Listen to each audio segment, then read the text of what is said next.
និយាយត្រង់ទៅបងប្អូនមួយរយៈនេះស្ថានភាពសេដ្ឋកិច្ចពិតជាធ្លាក់ចុះខ្លាំងមែនតើនេះជាម្ហូបប្រចាំថ្ងៃរបស់ខ្ញុំ3ថ្ងៃជាប់គ្នាមកហើយនោះគឺពងទាញ៉ាំវាច្រើនពេកខ្ញុំក៏ចាប់ផ្ដើមឆ្ងល់ថាតើពងទាមួយគ្រាប់នេះតាមពិតវាមានប្រវត្តិដ៏កម្រយ៉ាងម៉េចខ្លះទៅខ្ញុំបានស្រាវជ្រាវចោះឡើងរហូតដល់បានឃើញរឿងដ៏អស្ចារ្យមួយពិតខ្ញុំកំពុងតែញ៉ាំរបស់ល្អសោះពងទាវាមិនមែនគ្រាន់តែជាអាហារសម្រាប់អ្នកក្រនោះទេតែវាជាកំពូលវិស្វកម្មរបស់ធម្មជាតិមកស្ដាប់រឿងរបស់វាបន្តិចទៅមើលរឿងរ៉ាវចាប់ផ្ដើមតាំងពី4000ឆ្នាំមុនតាមពិតទៅដូនតាយើងមិនមែនចេះតែរើសពងសម្រាប់បរិភោគផ្ដេសផ្ដាសនោះទេកាលនោះមាន់ព្រៃពូកែហោះចូលចិត្តពងលើដើមឈើខ្ពស់ពិបាករកខ្លាំងណាស់ចំណែកឯសត្វទាវិញវាជាប្រភេទសត្វទឹកវាវិវត្តខ្លួនមកពងនៅលើក្បែរមាត់ទឹកចំណុចនេះហើយដែលធ្វើឲ្យដូនតាយើងគិតថាហេ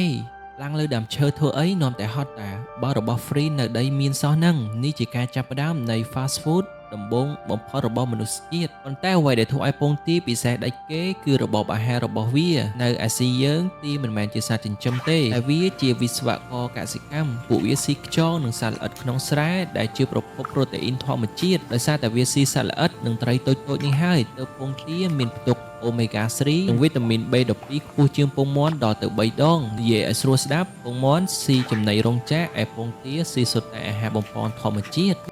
នេះជាសំណួរដែលមនុស្ស99%មិនដឹងហេតុអ្វីបានជាពងមាន់យកទៅធ្វើពងប្រៃមិនបានចម្លើយគឺនៅត្រង់សម្បកហើយនឹងខ្លាញ់ទី1សម្បកពងទាក្រាស់ជាងនិងមានរន្ធញើសតូចជាងដែលការពារមិនឲ្យបាក់តេរីចូលតែអនុញ្ញាតឲ្យជាតិអំបិលជ្រាបចូលបានល្អ2នៅពេលដែលអំបិលជ្រាបចូលវាទៅរុញច្រានជាតិទឹកចេញហើយបន្សល់ទុកនៅជាតិខ្លាញ់នេះហើយជាមូលហេតុដែលពងទាប្រៃមានប្រេងហូរគួរឲ្យចង់ញ៉ាំបើធ្វើដាក់ពងមាន់វិញភាគច្រើនគឺរលួយមុននឹងប្រៃមកដល់សម័យនេះហើយអ្នកខ្លះថាពងទាឆ្អាបតែឈប់ជាតិឆ្អាបនឹងហើយគឺជា rich flour ដែលអ្នកធ្វើនំលំដាប់ពិភពលោកតែងតែលួចប្រើពងទាព្រោះផ្នែកពងសរបស់វាមានរចនាសម្ព័ន្ធប្រូតេអ៊ីនរឹងមាំធ្វើឲ្យនំខេកឡើងពពុះល្អនិងទន់ដោយសម្លៃអញ្ចឹងហើយជប់ហៅថាវាជាអាហារអ្នកក្រទៀតទៅតាមពិតវាគឺជា premium ingredient ដែលយើងអាចមានសំណាងអាចទិញក្នុងតម្លៃធូរថ្លៃទៅវិញទេឃើញអត់ពីសត្វក្បែរមាត់ទឹកខ្លាចជាវិស្វករកសិកម្មនិងជាអាវុធសម្ងាត់នៅក្នុងផ្ទះបាយលើកក្រោយបើដាច់លុយហើយញ៉ាំពងទាសូមញ៉ាំដោយមោទនភាពចុះអ្នកវិញចូលចិត្តពងទាស្ងោរឬពងទាចៀនដែរខមមិនប្រាប់ខ្ញុំផងហើយនេះគឺជា ODI Imagination ជួបគ្នានៅវីដេអូក្រោយ